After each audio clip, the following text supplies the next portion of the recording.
And we are honoring our grandfather and our grandmother who were very courageous to make the trip over, as did so many other immigrants. But it was a hard, hard journey, and we thank them today for having done that. Otherwise, we wouldn't be here. I'll introduce the family, and starting over here with Darlene Cordero, who is a granddaughter of the people that we are honoring. And next to her is my brother Bill Stenback, and he is a grandson. And then my brother Bud is next, and he is a grandson. You're here. That's me. Greg slipped in the middle. Where you go? My nephew Greg Gomes, who was my sister's son, and my sister is no longer with us, but we are glad that he is here. And then Bud's son, Alan Stenback, is next to him, and the fifth generation of Alex Stenback, Alan's son.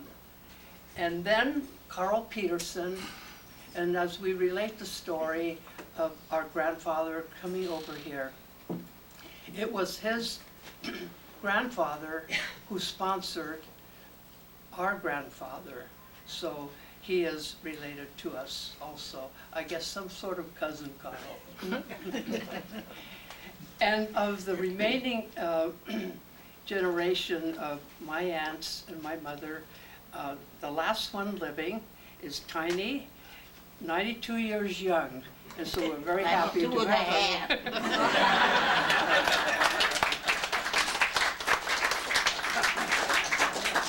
And next to me is Wade Gomes, my nephew, who was my sister's son, and he is here with his wife Kathy and two sons that are sitting in the audience today. So back to Jason and Ethan. Justin, sorry. Anyway, it's wonderful to be here, and different ones will be talking about different parts of their lives with the grandparents as we remember them. They came over very early in the 19th century, in the 1900s, I should say, and my grandfather was sponsored, as I said, by Andrew Peterson, and he was able to come from Finland to Comptche to work, and that was the way the immigrants had to come. And so he had a job when he got there, and Andrew Peterson had already established a hotel and a stagecoach stop, and there was a saloon and a livery stable, so there were all kinds of jobs there for him.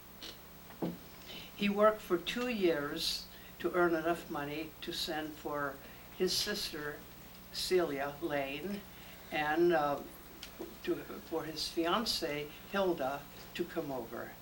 And so after all that happened, Hilda did make it through Ellis Island and across the country to Comptche, and she too went to work at the Peterson Hotel.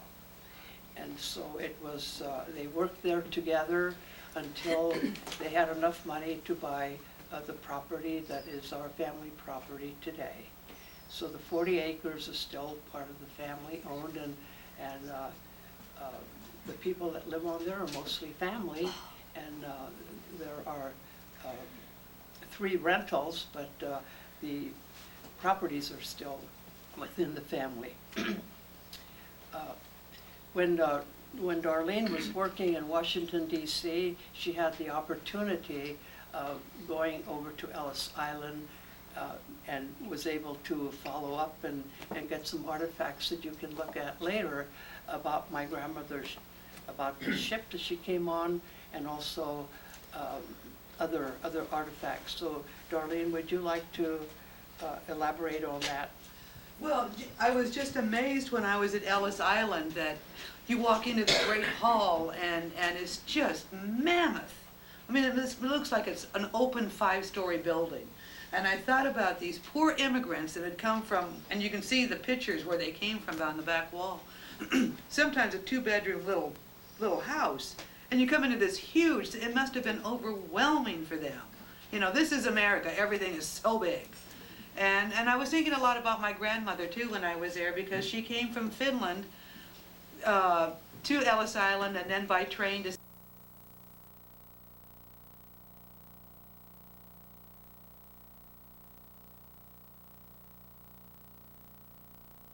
nation was. I won't go to Santa Rosa without a map quest, you know? But yeah, Ellis Island was something. If you ever get a chance to go there, especially if you're an immigrant family, it just really brings it home of what these people must have gone through when they were coming through there. Or coming from any country to come to America. And of course, they didn't have the best of accommodations on the ship, because my grandmother talked about they were in the hold because that was the cheapest way to get there. And a lot of people on that ship were sick all the way over, 3 weeks on the Atlantic. And so she said, in order to avoid getting sick, she danced. She danced one pair of shoes completely to shreds. And that was, she entertained herself coming over like that. And so it was not an easy journey, but she made the best of it. And back there on the artifacts table, you will see a copper. Is something like that that they can do for her. Got a big bell. They call her. Talk to her one of these days. She's very Tuesday. She had a I point. remember growing up in Comptche that tea kettle was always on top of the stove with water in it. Last year, my brother Bud was in Finland in June for his 75th birthday, and was able to be with our cousins and to stay in the very house where my grandmother had grown up. And so he was there in June, where they have a very special celebration called Juhannus, and it's 24 hours of daylight. And so there are great festivities that go on. So Bud, would you like to talk a little bit about being in Finland and some of the places that you went? Yeah, I was there for 17 days and no nights. It never got dark. And talk about a jet lag, there's a 10-hour difference to start off with. And then you get there, the sun never sets. So, and of course you have these blinds you go put on and try to sleep, and it really doesn't do any good. Finally, after about the 3rd day, you get so tired that then you sleep okay. But you really don't appreciate darkness until you don't have it for a while. When I came back to California, that was the first time I saw darkness. And when I went to bed that night, I turned all the lights off, and the bedroom was just absolutely dark. And I just stared at the darkness. But Finland actually is a beautiful piece of property. It's just rolling hills and lots of lakes. You can see by these pictures back here that when you drive through the country, all you're going through is farmland, timberland, and lakes. Farmland, timberlands, and lakes. There's no mountain ranges in there. If you see a hill that's over 100 feet tall, that's a big mountain. Even their ski jumps and stuff like that, they're built on wood, you know. And of course, I was there in the middle of the summertime. I'd see those ski jumps out there. They're big platforms, so they don't even have a hill steep enough to have a ski jump. But so they built their own. And a lot of things that are real impressive about going through that countryside is that the forest. They've had a real good timber management thing for years and years, and all the trees they look like orchards there because all the trees are planted, and it's all checkerboarded out, and every so often whenever they log an area.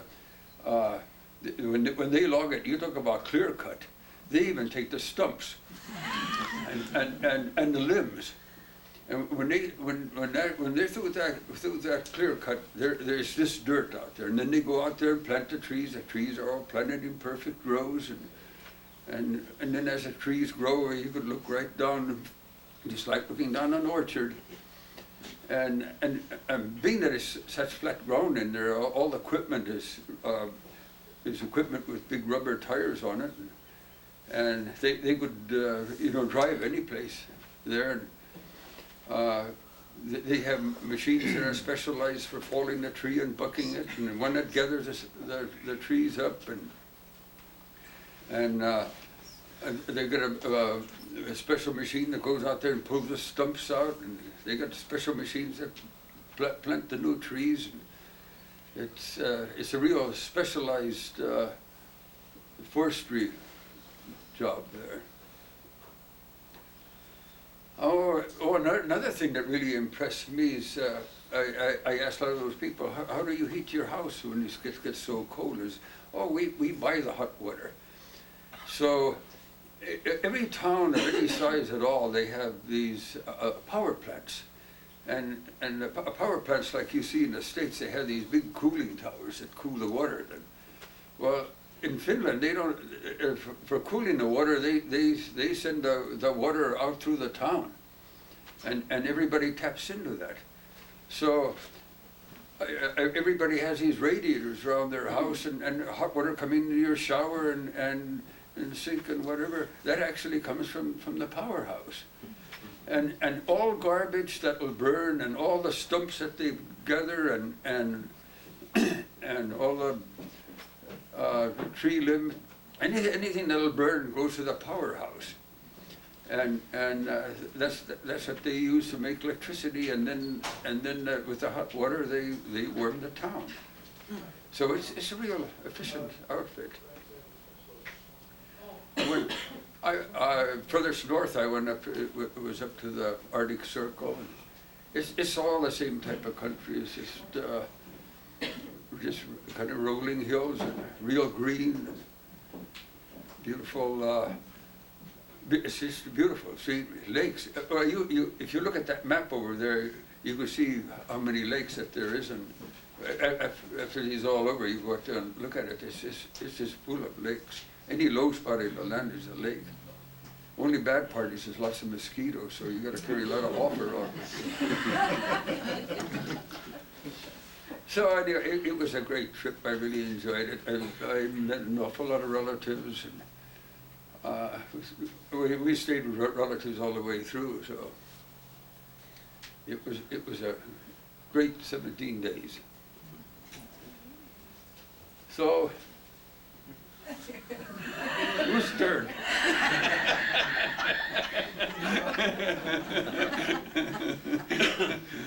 Well, Bill, you also went to Finland some years back, so.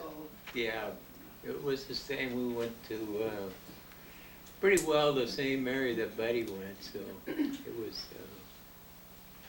was an enlightening trip. I brought a flashlight along. And that was a big laugh.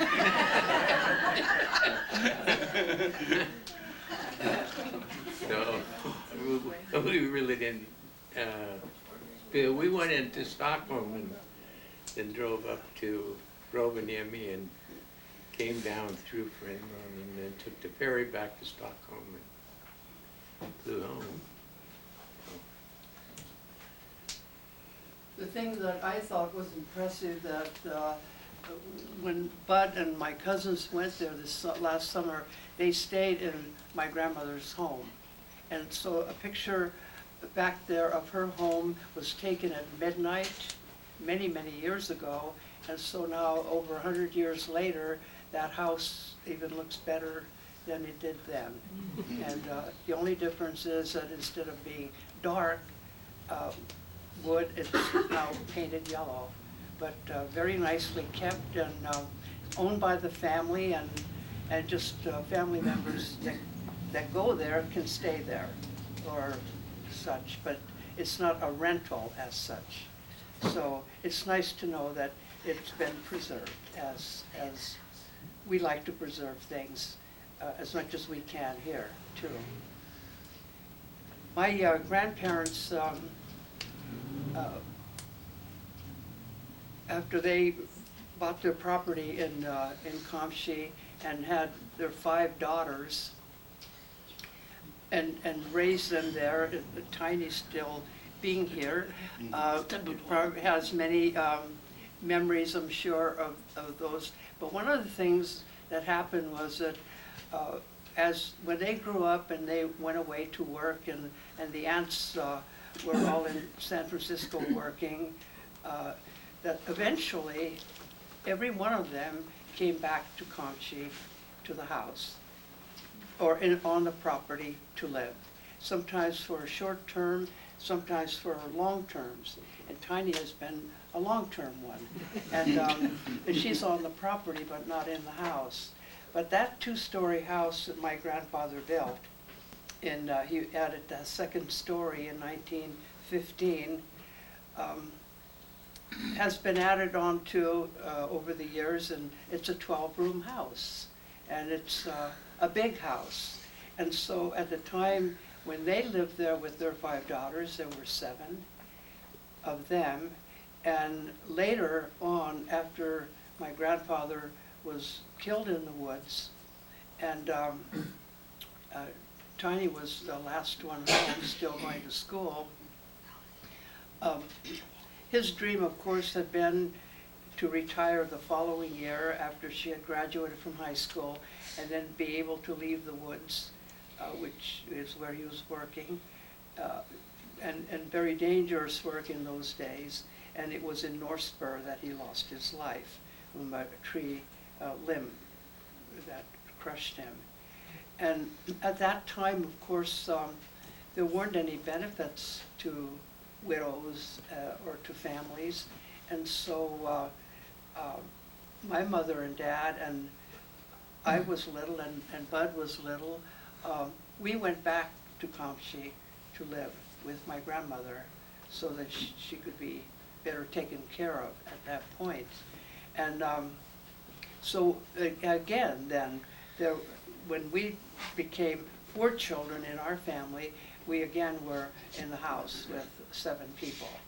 And so it was a house that everybody came back to. And you know, even if they were away elsewhere, like in the Bay Area working, coming back, whenever they could, they would be back to visit. And it wasn't that easy to get from San Francisco to Comptche in those days, but they did. And so we were very much used to having a lot of family around. And you know, my grandmother, it was very important for her to always have the coffee table ready. And every afternoon at 3 o'clock, she made coffee. And if neighbors came over, or whoever was there, or if nobody was there, there was always favorite cookies and pulla, which is a Finnish sweet bread. That was always available. The coffee was always there. And I mean, her idea is that you always offer something to anybody who comes to your house. And whether if it was dinner time, they were offered dinner, or if it was during the day, it would be coffee and whatever pastries were around. And it was a great insult if that didn't happen. And so I just remember that sometimes she would go some places and be offered nothing, and then she would grumble about that for days. So that was just something that we grew up with. She made all the breads every week, and she made homemade white breads and rye breads and all kinds of special breads. But the pulla she made every week, and today we will be having some pulla with the coffee and tea, as well as Finnish cookies. We wanted to make it all of that nature so that you would have a taste of what would have been served, you know, at these afternoon 3 o'clock coffees. And I think that we all learned a lot of things from my grandmother, because my grandfather, having died so when we were so young, we didn't have that contact with him, except that we did hear that he was a wonderful person and a lot of fun, and liked to play jokes on people, and was very much looking forward to being home with his family, which he didn't get to do very much. And so there were all these customs and traditions besides the food. In Finland, they're very much into eating a lot of seafood, and so my grandmother used to salt salmon, and she made a lot of dishes out of that. And there's also a Finnish yogurt type food it's very traditional. It's called filia, and you make it from a start the way you do with yogurt too. And so that's in every Finnish home, I think, every place that you go. And of course, another custom is the sauna, and every Finn had a sauna. And in fact, on our property today, the present sauna is the third one, I believe. Isn't that right, Bud? Yeah. And it's more than a place to go take a bath, you know, and steam and such. It was a place where you're supposed to go and forget all your troubles and not think bad thoughts or anything depressing, just to be happy in there and think happy thoughts, and as well as getting clean, because of course it is the traditional saunas have rocks in them that you heat, and you throw water on them and the steam comes up. And so it's a very relaxing kind of thing. And I think, you know, practically everybody has heard of saunas today, because they're everywhere, it seems. But the traditional ones are the ones with rocks, heated rocks, and not the electric kind necessarily that you might find somewhere else. And another word that all Finns know is the word sisu, and some of us are wearing our sisu shirts. And it's a cultural word that every Finn understands, but probably has a different meaning for it.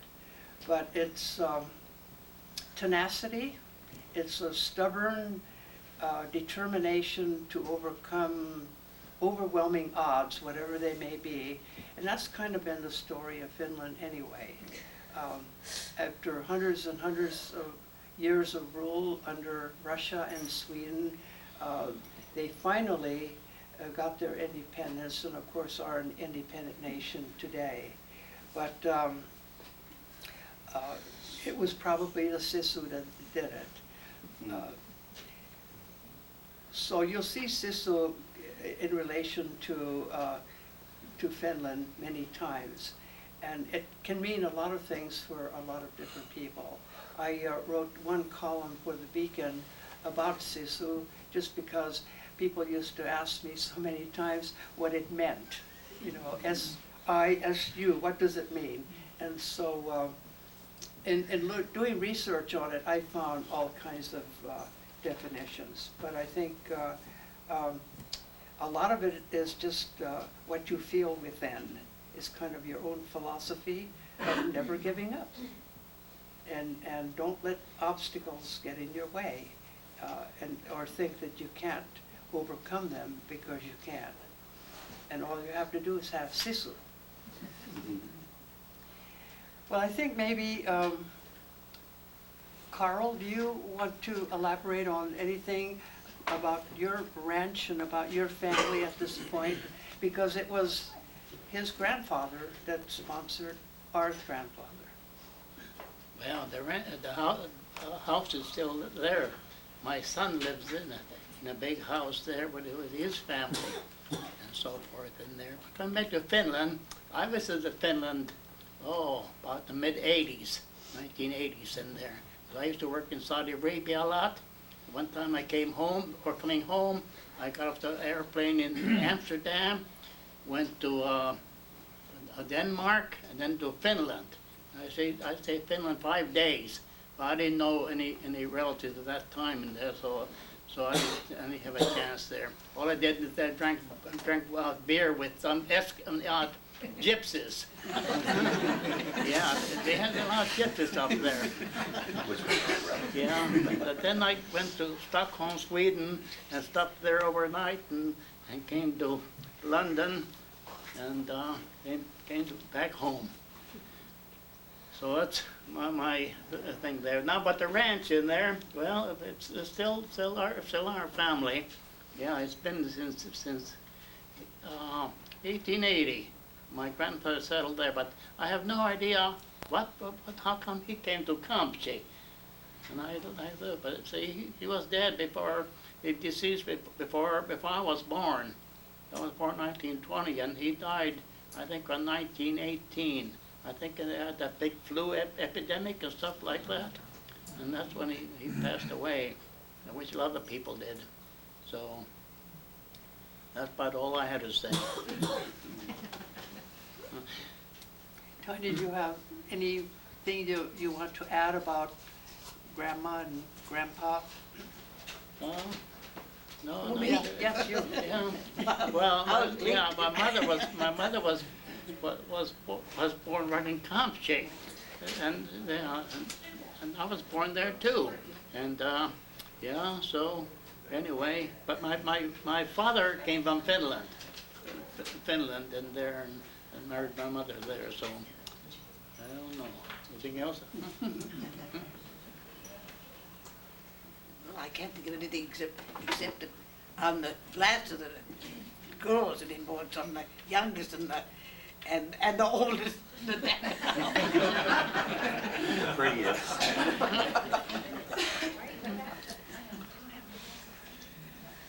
Well, if I can, I just wanted to, as we talked about it, our grandparents came in 1902 and 1906, and with them came the language. And the language didn't change in Comptche. It was like being your own little island, because all the immigrants came about the same time. And so when Bud and Bill and Carl go back to Finland, the language, of course, like ours, has evolved, but we haven't. And it was really came home one time when a cousin came from Finland, Elsa, who unfortunately couldn't be here today. And I remember one time standing in the kitchen there, and Dee's mom, Elsa had asked her, because of course she only spoke Finn, Elsa had asked her for porkkana.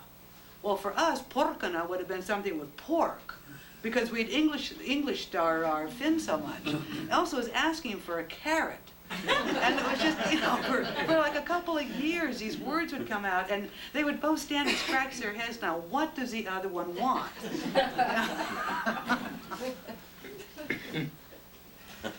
I found that was true. When I was still teaching, we had an exchange student from Finland for the year. And the idea there was that we were supposed to be just speaking English to the exchange students so they would learn English. Well, she knew perfect English. She had had 12 years of English in Finland, so she spoke better English than my regular students did. And so whenever we could, we used to get together and talk Finn. And it gave me a chance to practice mine. And so I would say these funny sayings that my grandmother used to say, idioms that we know in every language, and if you translate them into English, they come out really funny. And so I would say these things to Anni, and Anni would look at me, and she didn't understand what I was saying. And I said, well, my grandmother said this, and this is what she meant when she said it and everything. She said, that's 30s Finn. So, she and I had, I learned from her too that the language had changed, and we weren't necessarily speaking the same language, although we were speaking Finnish. But that's one thing that I am grateful to my grandmother for, and I think that we all are, that we learned to speak Finnish by being with her, because at home we spoke 2 languages. I mean, of course we spoke English, but she preferred Finnish. She could understand and she could do all right, but she preferred to speak Finnish. And so it's such a difficult language. I would hate to have learned it someplace else. And I can only, thank her that that opportunity came. And I'm also grateful, and I think we all are, for traditions that she set, the foods and the customs and the things she talked about, holidays that were observed, not so much here, but we knew about them. And she was always very strong-willed lady, and she was very devoted to the Lutheran Church. And back there, you'll see a crystal bowl. Put a big bell in. They call her. Talk to her one of these days. Say Tuesday she had an appointment to find out how soon they can do it. And they'd hold church services in the homes, and then all the Finns would gather, and because the ministers spoke Finn. So I think most of us were baptized in somebody's house, or in our own house.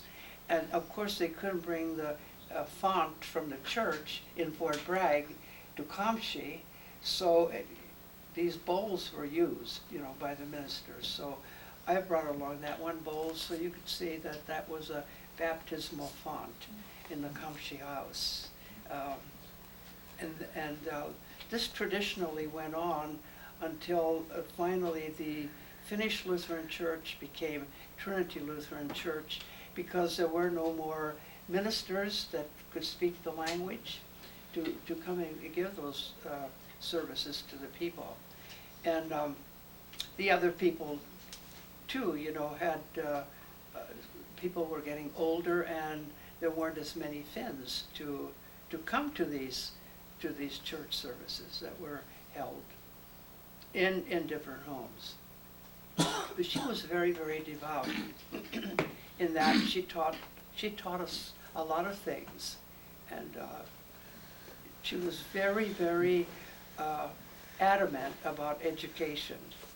And going to school was just the most important thing. And I just remember that when I graduated from high school, and I was the oldest grandchild, and I was going on to school, to university, that was just absolutely the epitome of her life. I mean, it was, you'd think she was going, she thought that was wonderful, and she encouraged that in every single one of us. And she would be doing it today if she were alive, if she were here. Now, Dee, didn't your mother use a different encouragement on the boys to get them to go to school? Well, there was. I think so. I think Bud has a story to tell. It was a willow Not on that one.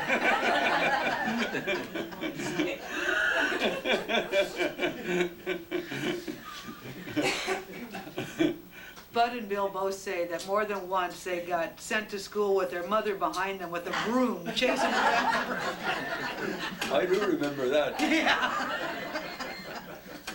I didn't want to go to school, and she chased me out of the house with a broom, and about halfway down the hill I looked back to there, and she was still coming with the broom. Might as well go. We all went to a one-room schoolhouse in Comptche. It was all 8 grades in one room. And for instance, in my 8th grade, my 8 grades there was Mrs. Lulu Openlander.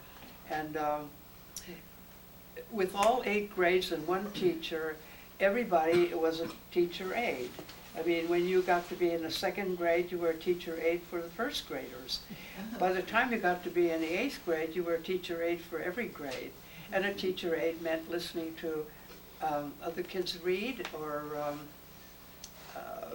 listen to spelling, and as a result, you got a lot of review of everything, and so they were good times, and it was, school was a social time too, because the parents were very involved, and every holiday was celebrated at school. And we put on plays, and we did all kinds of things, and parents would bring refreshments, and, oh, they probably still do that in some ways, but not, I think, in the same ways that our school was. And it was also our playground. We lived very close to the school. And so it was a big treat for us on a rainy day that we could take lunch, because other days we ran up the hill and we ran home for lunch, and then ran back as fast as we could so we could play. My mother was the clerk of the school board for many, many years. My dad was sort of a appointed maintenance man, so that whenever something needed done at the school, he would be the one to go and do the repairs. And of course, that wasn't costing the school anything. It was just all done by volunteers like that. But we had good times in school, and it was later that Mamie Stump taught at the Comptche school, and so the younger kids had Mamie Stump, but my teacher all the way through was Lulu Oberlander. And I remember her fondly, and hopefully that family will be one of the groups also doing this afternoon with, as soon as they can get their research done, but we'll look forward to that too. Yeah, I went to school with Lulu Open also. I'll tell you one thing in there, when I first started school, in the first grade, well, it's just everybody talked Finn in there, and I'd say 2 years in the first grade, because I had to learn English. So I had a lot of catching up to do. I think we probably all have a lot of memories of Comptche, and so, especially the younger ones here, so I'd like to call on my nephews to talk about memories of being in Comptche. So how about that, Greg? Well, my earliest memories, Dancing on the roof. yeah, that too. These are the earliest memories. I remember, playing in the front room and at the big house there, and Grandma was sitting in back. They had a rocking chair next to the stove, and then that was for Grandpa, and then they had the light red sofa there, rocking chair for Grandma, and then they had Gammy's chair up front, and it was like a pecking order. And boy helped you if you went in there. And as for speaking Finnish and stuff like that, I didn't learn that much. I just learned the tone. If it was high and angry, we were in big trouble. The higher the voice, the more we were in trouble.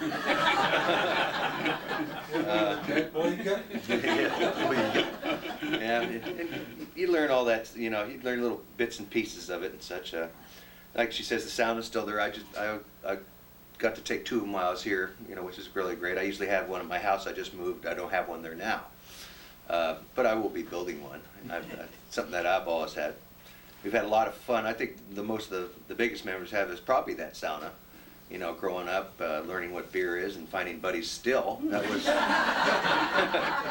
one of our big pluses. The hard cider. Yeah, the hard cider.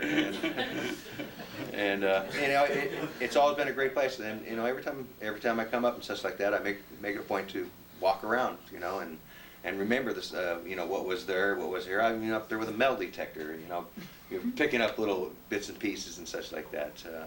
It's been a great time. I love coming up here, and I would live in the Bay Area, and I make it a habit of all the time to make it up here. As for getting in trouble and stuff, I'll just leave that to my older brother, Wade. A couple good stories when you're growing up. You look back now. I wish my sons could have grown up to be able to basically live off the land, you know. You had to go out there and go to the chicken house and gather the eggs. You had to milk the cows.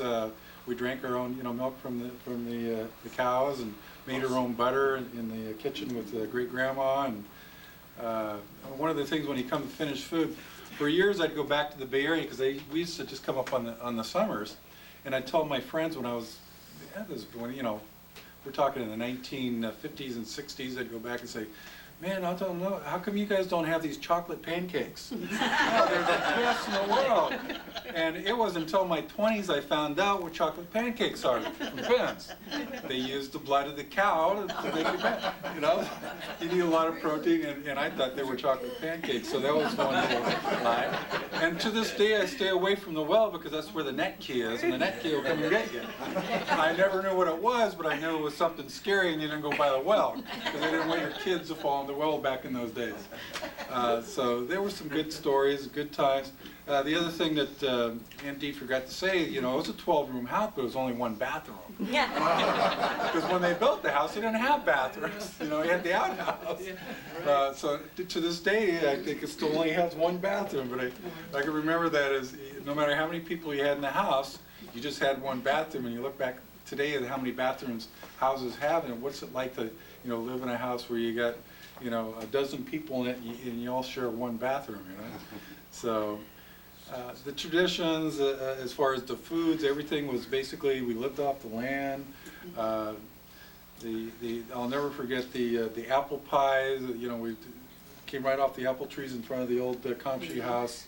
A lot of good memories of growing up there. Times with there was no TV. The phone, I remember, was that crank phone, and everybody, I remember Gammy over there listening in to other people talking, you know, and I was going, I'd hear the phone, everybody would know when the phone rang, right? You could hear it, you know, and I was just a little kid, and I knew what our ring was, the ding, ding, ding, whatever it was, you know, 2 shorts, 1 long, whatever it was, and then I'd say, oh, that's so-and-so's ring, you know, and then all of a sudden I come around the corner and there's Gammy on the phone. I said, Grandma, I said, that's not our ring. So, good time. That's when you learn to do things work. And then as kids, we just had a great time just going out and just discovering and playing in the hills and having a good time hunting and fishing.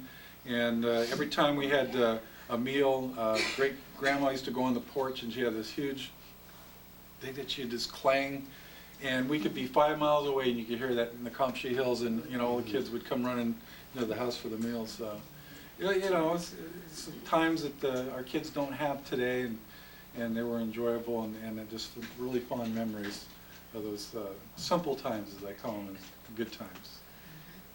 I think we were more Remember known the as green the stick? damn gold. Huh? You remember the green stick? Oh yeah, well we were disciplined back in the day, and I think they did a pretty good job as we grew up.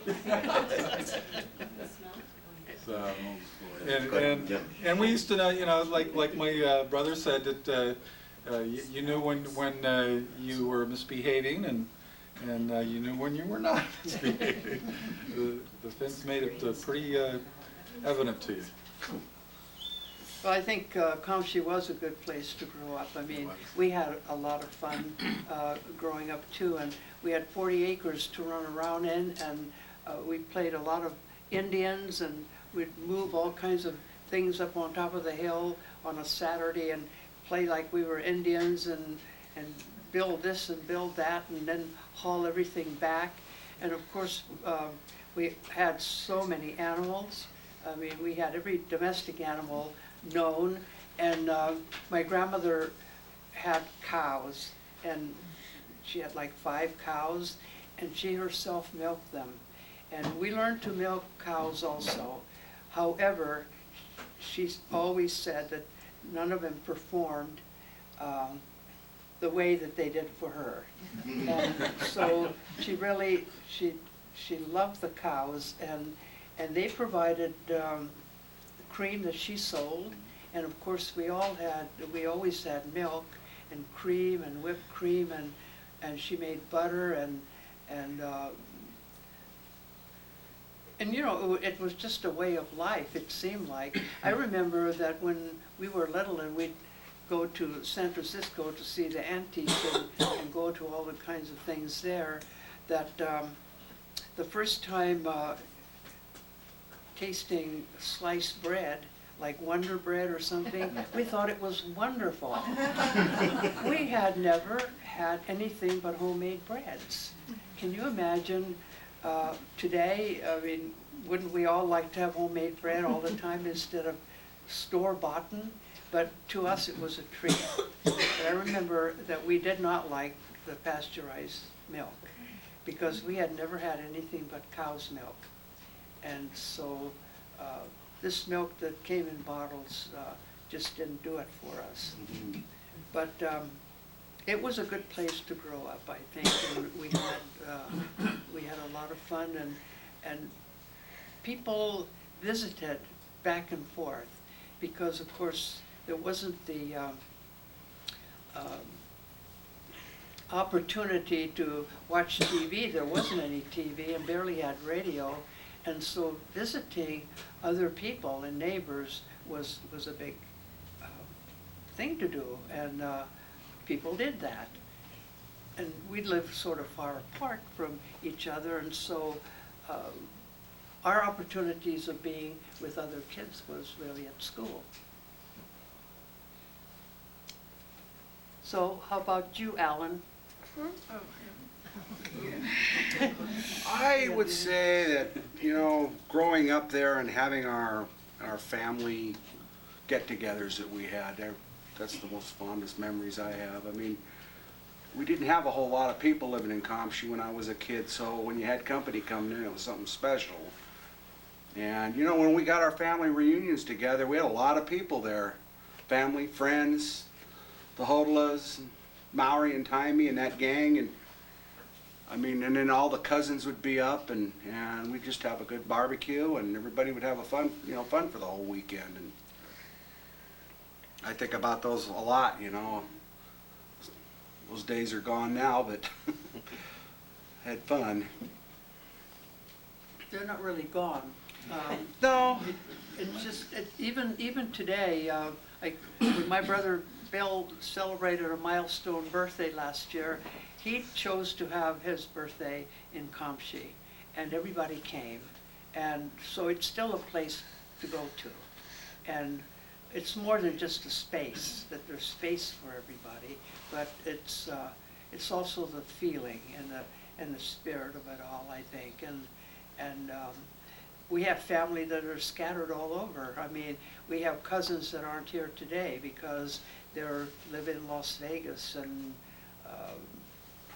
a family that's in San Diego that can't be here. They would like to be here, and we miss them, and we wish that they could have been here today too. Mm-hmm. But they do make it for these special occasions, and we still like to do that. And everybody contributes food, and the get-together used to be up at the big house, but where the house is now occupied by Liz Schaefer, who is a wonderful tenant who lovingly takes care of our family home. And some of you may know her through her Herbal Elegance catering, but that's where it all happens now, in that big family home. Like, I'll never forget the green barbecue sauce. Oh, awesome. Moss. I don't know what it was made out of, but it was really good. In fact, I think I was talking to you about that here a while back. What did they put into that? But it sure made barbecued chicken taste good. And lots of parsley, I know that. Yeah. Alex, would you like to say something? Huh? About now growing up in Comptche? Let's see here. It's fun. Yeah. Yeah, it's fun. There's hunting, fishing. Driving the truck around. Okay, yeah. And running over my bike, yeah, right? Yeah, see? Yeah, that was fun. He's got my dad's old Nissan pickup he drives around the ranch. First gear only. He's already got dents on both sides of it, but he's getting pretty good at it. They're not supposed to know It's that. like his dad's old truck when you were that age. I know. Well, I was probably his age when I started driving too. Isn't he the fourth generation to learn to drive? I think Is so, he the yeah. fourth generation to learn to drive on that property? Yeah? Oh, I there's- thought I was just yeah. playing fourth Well, it was generation. you I guys, learned to right? drive there. Yeah, I learned to drive. I did too. That's 3. After the fields were mowed, right, then we had the whole field. Yeah, exactly. Yeah, I'm still waiting for that. Well, I And- think we all learned to drive on in alfalfa fields because we were too young to be on the county road. And so all those fields were our roads and so we had all kinds of adventures learning to drive and we were about 12 years old. He's been driving now for about 3 years and he's only 11, so figure it out. It depends if you can reach the pedals. You know, he put blocks of wood on them so that they can and a couple pillows behind the back. I don't do that anymore. I know. Try. 3 years ago. Well, that was when I was like. No, Mom, why don't you tell the 8. story about how it was going to Fort Bragg when you were a kid? Oh, no, that was mother and dad. When they had to want to go shopping to Fort Bragg, they had to take 3 days off from work. They were both working at the hotel. 1 day for going and 1 day for shopping and 1 day for coming back. So they had to take 3 days off of work. Now we can make it in about less than an hour. Times have changed. horse and carriage. Mm-hmm. Oh, I thought that. Well, it's, of course, you know, things have changed and the roads are better than they used to be. And in fact, it's still the Comptche Road that seems to be the only way to get out of here when the Navarro overflows. And so the Comptche Road is still the way to go. And Katie wrote the book about all roads lead to Comptche. It's true, there are 5 different ways to get in there. And so it seems to be the heart of this area for whatever reason you want to go there. And Comptche itself, I think over the years has always been a very community-centered place, and it certainly seems to be today still. And the Comptche Grange was the big social place to be. I know when I was in high school, our dances were held there and everything was held there. And still today, the Comptche Hall is a community organization and all kinds of activities happen. And maybe in different ways, but I remember Comptche dances when we were little kids. Everybody went, the whole family went, and so you didn't say the kids stayed home.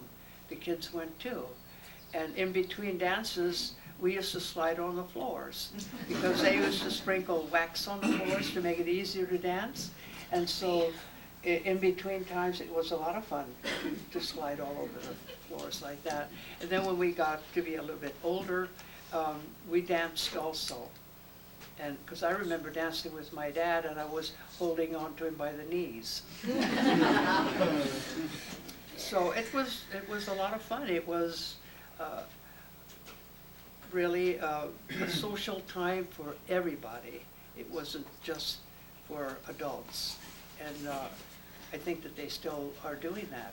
Still a social place, yeah. I remember getting back to learning to drive. One of the cars that I learned to drive, well, actually, by then I had been driving wrong quite a bit, but anyway, I had this Model T Ford. And I don't know if anybody's familiar with a Model T Ford. On the transmission, you had pedals for the transmission, and every once in a while, the low gear bed would have to be tightened because it would start to slip and you couldn't go up a hill. And I was out there in the field going around and around. My brother is 5 years younger than I was, and I had this skeleton of a car, and he was just barely hanging on. And all of a sudden I realized, here comes my mother with the broom. I was gonna take off, and I started up this little grade, and the transmission started to slip, and I turned around, looked, my mother was gaining on me. I turned the switch off and ran.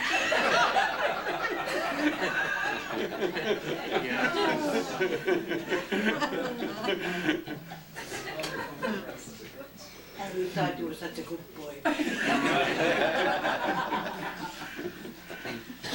I ask what your T-shirts? How do you pronounce that, and what does it Suomi, that means Finland in Finnish. mean? What? Finland, Oh. or Finn, Oh, Finland, yeah. okay. Dean, you mentioned before about Finnish tenacity. Well, during the 20th century, when the United States loaned out millions, probably billions of dollars to countries all over the world, Finland is the only country to repay its debt. And that's probably true today. Mother was real proud of that. Yes, I remember my grandmother was very proud of that. And you know, they also attribute that to Sisu, that you do it, you know, it was something that maybe people thought couldn't be done, but they did it. And so they were happy about that. One thing that maybe I'm going to tell this story on Bill. When I first started teaching in Mendocino, he was a senior, and I think that threw him for a loop, because he told my mother, of all the places to go teach, she is going to be coming to Mendocino, and I am a senior. And so he was in my senior class. It was my first graduating class, and actually a very fun class, and good people in it. But Bill didn't like to write essays, and so anytime I assigned an essay or anything written, he would go through all kinds of stuff about not wanting to do it and that kind of thing, and he'd start making all these remarks. Well, there was Leo Koskela was another Finn boy in that class, and Bill would say things in Finn, and Leo would understand him, and I understood him. Nobody else understood.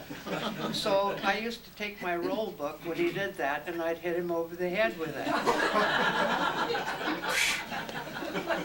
He was the only one in school I could do that to. And he'd turn around and he'd say, "I'll tell Mommy on you."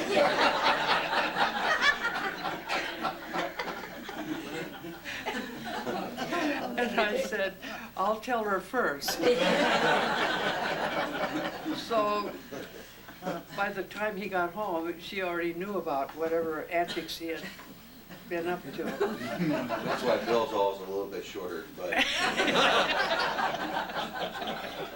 little bit short.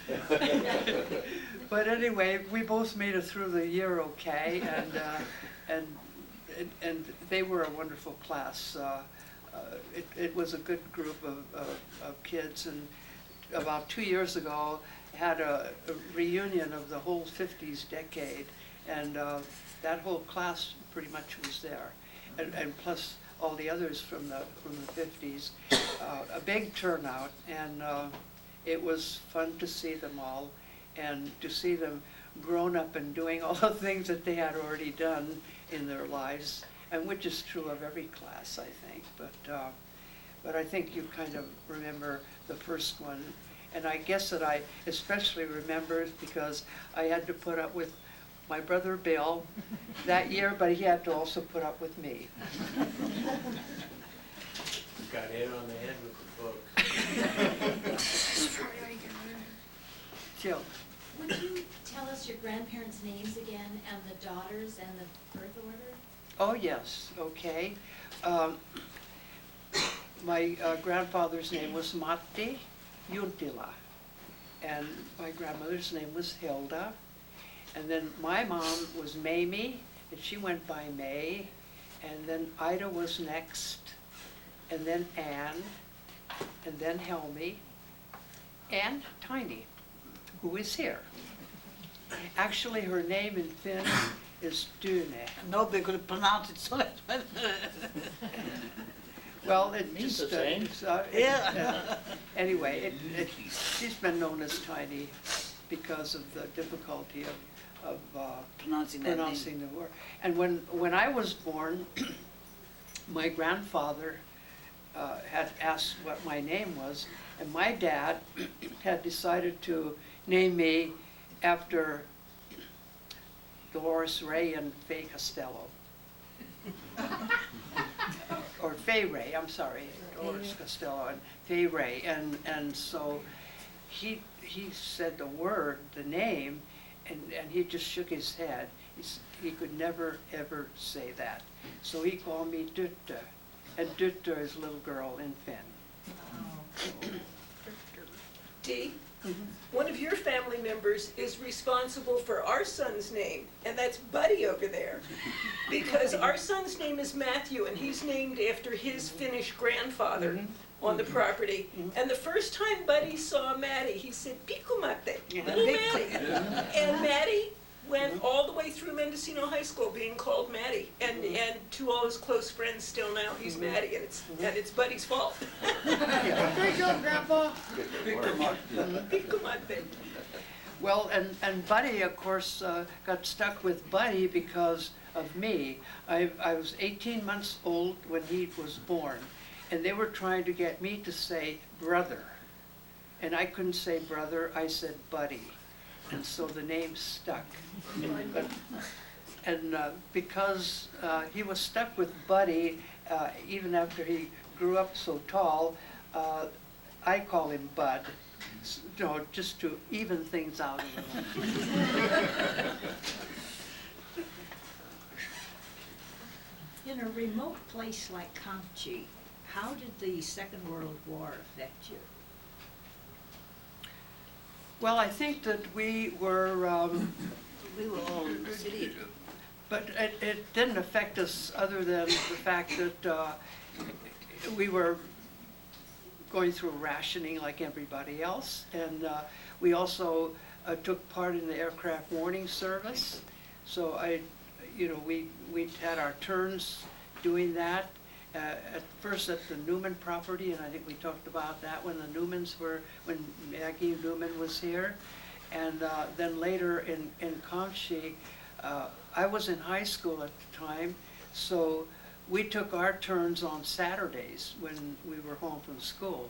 So we would have an all-day shift, and it was a cabin that was on top of the hill right above the store.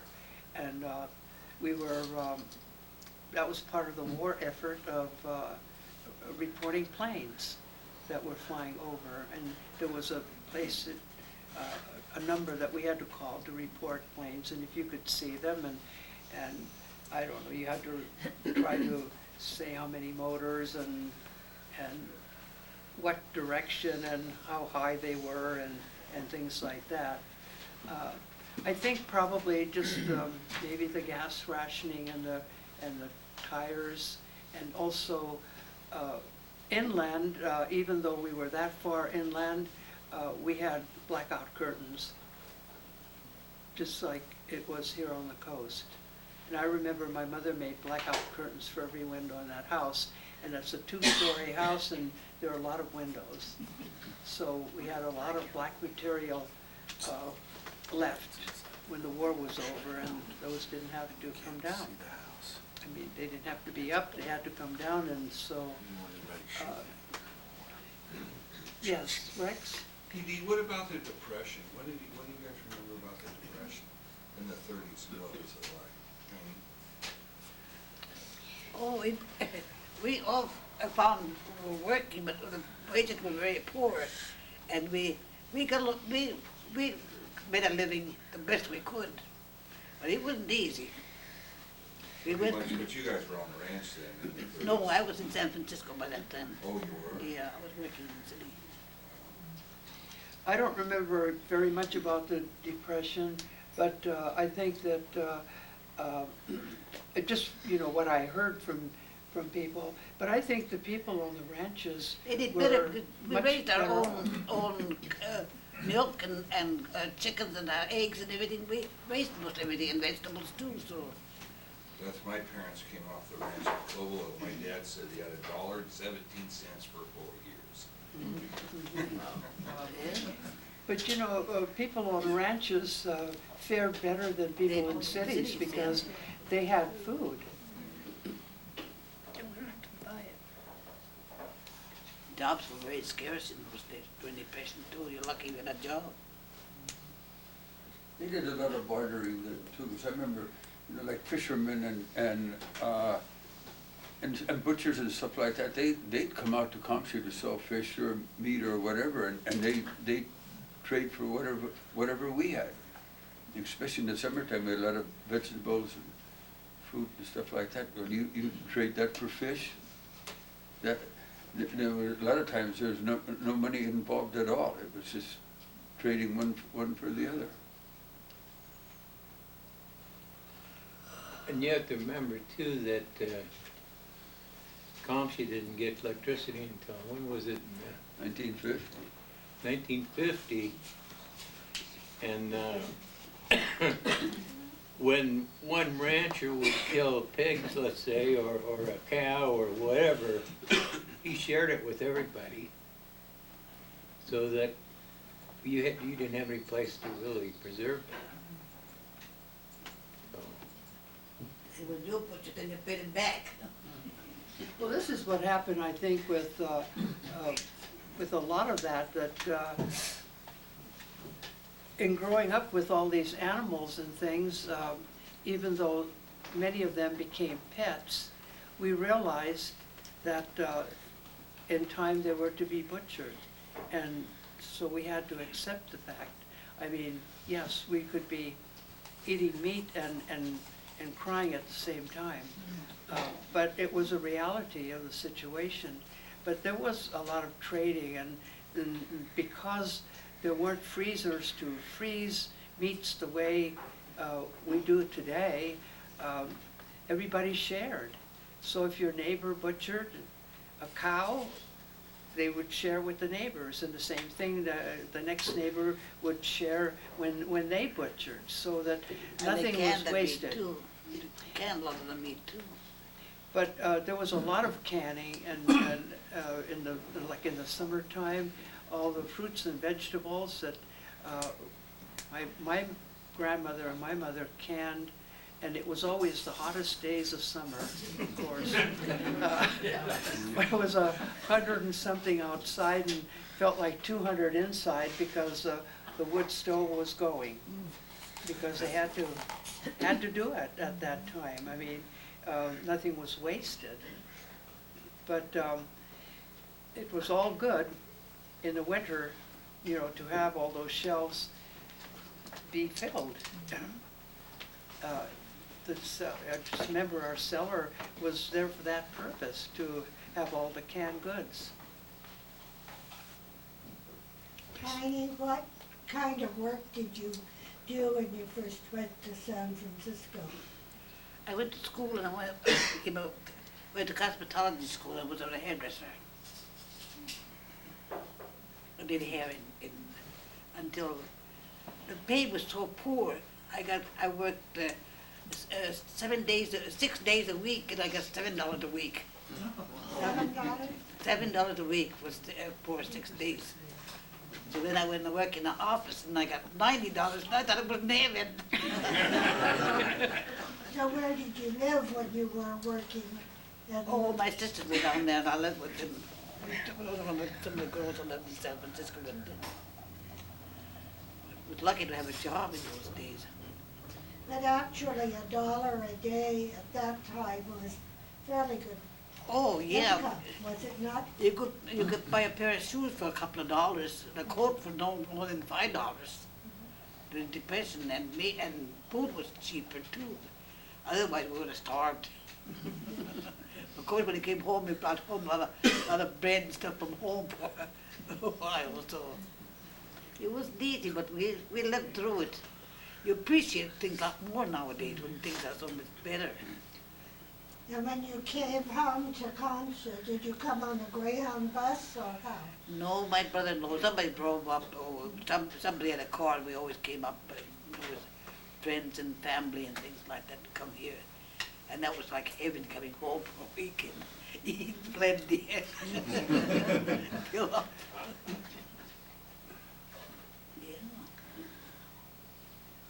Is there anything else that anyone would like to ask any of us? Did anybody from Comptche ever serve in a war or anything like that? Oh, yes, yes, in fact, there were many, many young men in World War II. Oh, yeah. World They all War were.